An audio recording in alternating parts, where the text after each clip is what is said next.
ناظرین، انجینئر محمد علی مرزا صاحب کی مثال اس شخص کی سی ہے جس کو سفیدی میں صرف سیاہی نظر آتی ہے، چونکہ سیاہی ان کی آنکھوں کو بہت زیادہ بھاتی ہے۔ مسئلہ کیا ہے، بات کیا ہے؟ انجینئر صاحب کو کوئی پرواہ نہیں ہے، بس ان کی عادت یہ ہے کہ جو میں صحیح سمجھتا ہوں لوگ بھی اسے صحیح سمجھیں، جسے میں ضعیف کہتا ہوں لوگ بھی اسے ضعیف کہیں، جسے میں من گھڑت کہتا ہوں لوگ بھی اسے موضوع جانیں۔ اب ان کی اپنی مرضی کو دین سمجھ کر تو اپنی زندگی میں نافذ نہیں کیا جا سکتا۔ لازمی بات ہے جو اصول پہلے سے چلے آ رہے ہیں ہم انہی اصولوں کے پیش نظر دین کو سمجھنے کی کوشش کریں گے، لیکن انجینئر صاحب کی چاہت یہ ہے کہ بھئی جو میں نے کہہ دیا وہی کافی ہے۔ مثلا ایک اصول انجینئر صاحب پیش کرتے ہیں، بھائی جس کتاب کے اندر ایسی عبارت آ جائے جو من گھڑت یا موضوع ہو اور ان کے مطابق گستاخی پر مبنی ہو تو اس کتاب کو جلا دیا جائے گا۔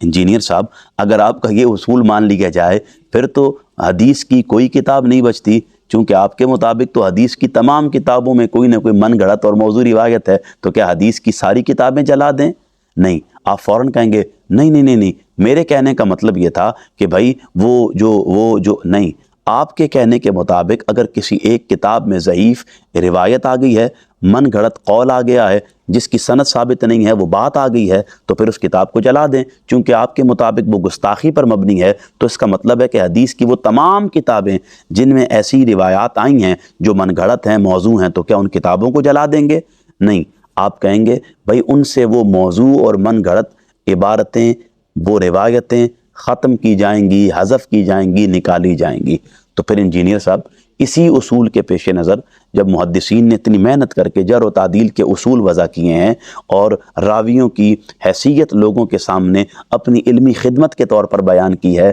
تو جب آپ ان اسماء و رجال کی کتابوں کے ہوتے ہوئے بھی، جرح و تعدیل کے اصول ہوتے ہوئے بھی، ایک کتاب میں من گھڑت روایت آنے کے بعد اس کتاب کو نہیں جلاتے بلکہ اس من گھڑت روایت کو بھی کتاب سے نہیں نکالتے، لہٰذا وہ کتابیں جو بزرگوں کی طرف منسوب ہیں اور ان کے لیے کوئی جرح و تعدیل کے اصول وضع نہیں کیے گئے، ان کے اندر راویوں کی صحت پر کوئی بات کرنے کے لیے باقاعدہ کوئی نظام ڈیولپ نہیں کیا گیا، بس جو بات اس میں آئی اس کو سمجھنے کے لیے قرآن اور سنت کا پیمانہ رکھا گیا کہ اگر وہ روایت قرآن و سنت کے مطابق ہے تو قابل قبول ہے، ورنہ مردود اور ناقابل قبول ہے۔ یہی پیمانہ شروع سے چلا آ رہا تھا، لیکن آپ نے چونکہ اس پیمانے پر بات تو نہیں کرنی تھی، اپنے من کی بھڑاس نکالنے کے لیے اپنے من میں موجود نظریات لوگوں تک پہنچانے تھے، اس لیے آپ نے کہنا شروع کر دیا بھائی اس کتاب میں جو بات آ گئی ہے کتاب سرے سے جلا دو، جبکہ اصول پر بات کی جائے اور آپ کے طے کردہ اصول پر بات کی جائے تو پھر قرآن کے سوا کوئی کتاب بچتی